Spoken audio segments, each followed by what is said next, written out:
Hello, everybody. Thanks for joining us on our Climate Confession podcast series.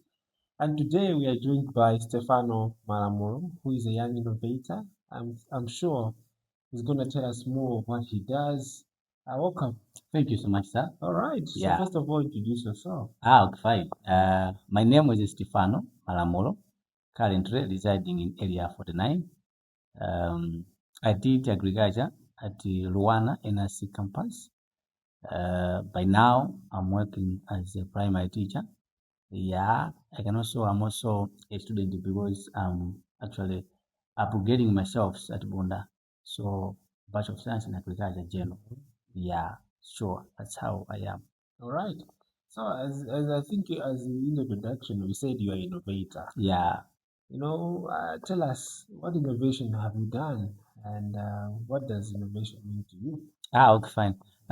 So far, I came up with an innovation known as zero chemical agriculture. It's a farming technique that is not using synthetic fertilizers, but rather using compost manure. Yeah, so we are running away from these chemicals that are polluting our environment and replacing by friendly, or I should say eco-friendly resources that we have in our communities. Sure, sir.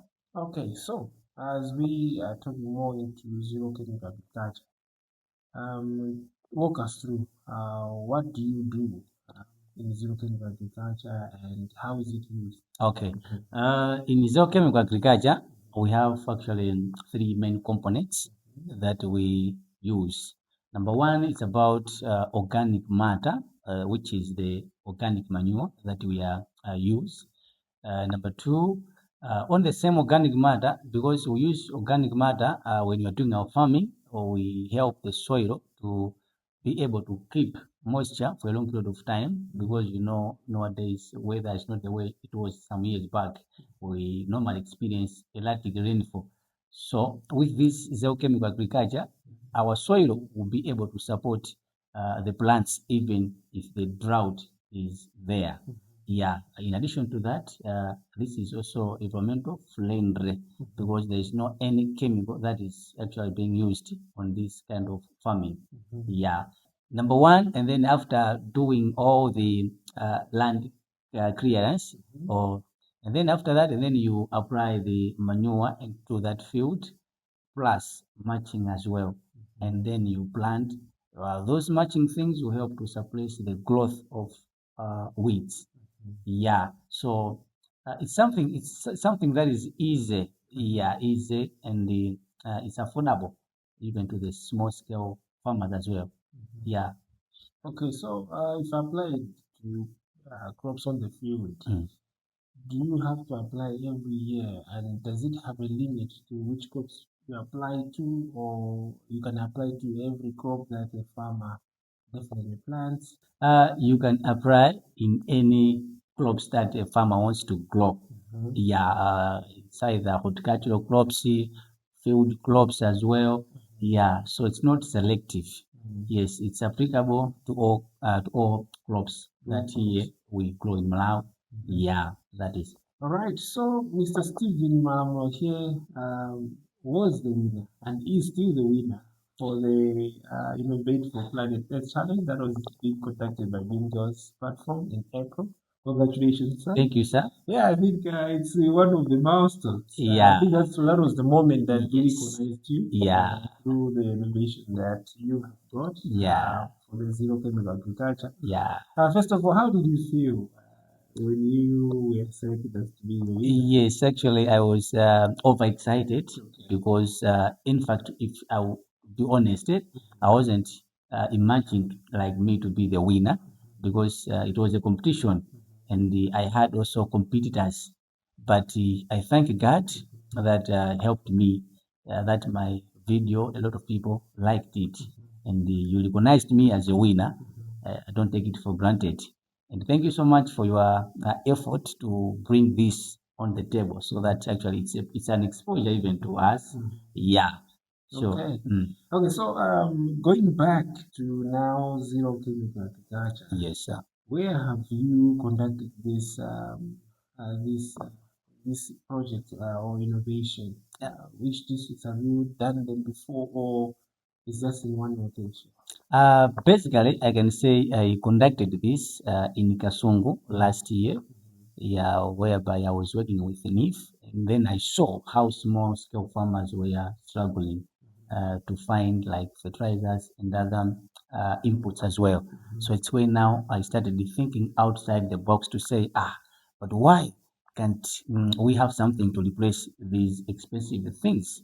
In addition to that, even my background as well, I'm coming from a family whereby we also face the same challenge of these things that we're talking about, fertilizers and other things.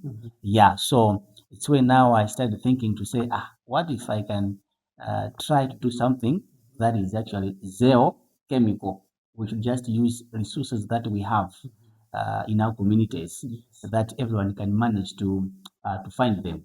So I tried this initiative in Kasungu. Of course, I tried once, but because I moved there, so I failed to continue to do it several times. But I hope when I'm settled down, I'll actually do it now and again so that I can fix some small problems that actually I encountered during the trial. Sure. Okay. So currently, Yes. that's where you want to continue with the innovation. Yes, sir. Okay, when you are now in Kasumu, Yeah. was it adopted by farmers or you had just applied it on your own? Okay. It was adopted by some farmers who were able to see what I was doing. Of course, they had some questions, some doubts to say, but this can really work because we are used to these chemical fertilizers. Yes. So I challenged them to say this will work. As I said, by the way, I'm an extension worker by profession. Yeah, so I actually knew what I was doing there.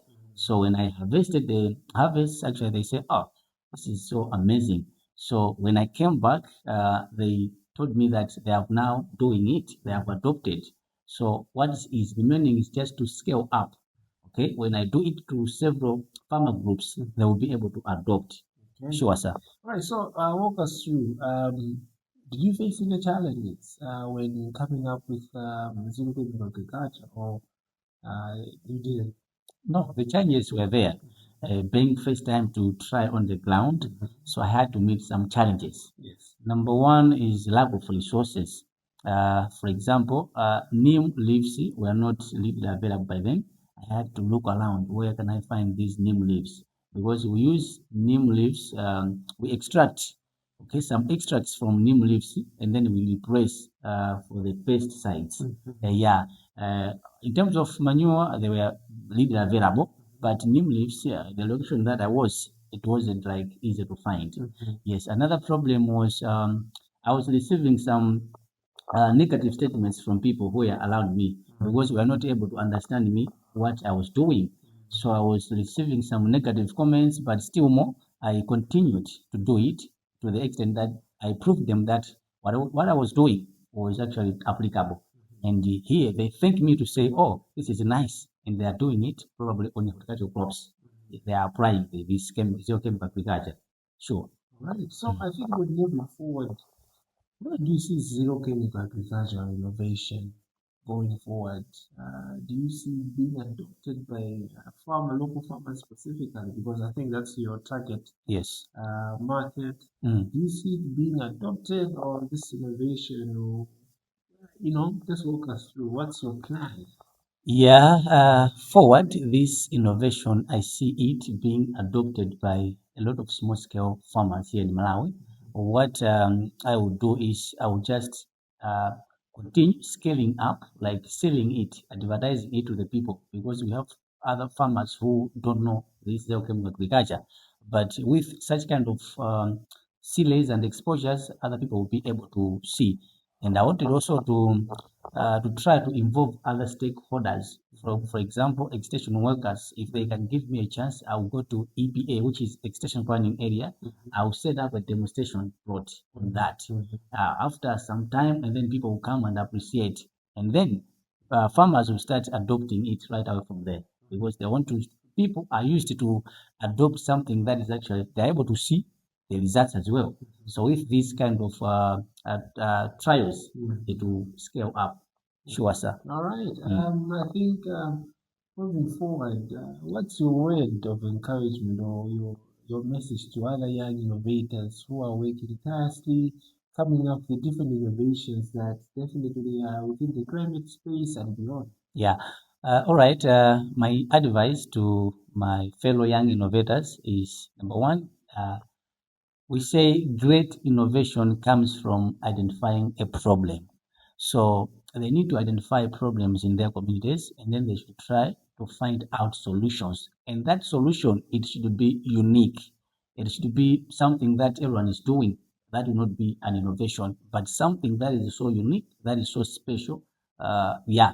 So think outside the box and then from there you make it, because even myself I had to try several innovations to the extent of let me try maybe this one. So let's try to think of something that is affordable by people, okay, and something that is innovative as well, something that is also sustainable at the same time environmental friendly. Yeah, so in short I can say that way. Okay. Yeah. I don't know. Thank you for all the motivation. I'm sure other young innovators out there that are still trying to work on ideas. I find that motivating. Sure. I think you have anything to say before we come. Yeah, all right. Mine is just a token of appreciation for Green Coach platform for having this innovation challenge. Yeah, it's through this challenge that has helped me to reach where I am. Yeah, so thank you so much and continue doing the good work that you're doing. We are able to see, even if you're not receiving the feedback, but people will see whatever you're doing. Yeah, so thank you so much. All right. Yeah. Thank you very much, Stephano Malamulo, for coming through the Climate Professional podcast series. This is one of the very first, and thank you all for joining us. I'm sure we're gonna be there next time. Watch. I think even if you want to reach out to us to find Stephano, you can definitely contact us in one way or the other. Otherwise, thank you for being there. I'm sure the space of innovation is something that we have to definitely work on and definitely improve every day. And surely, one or the other, we're going to grow together. Thank you very much. Thank you.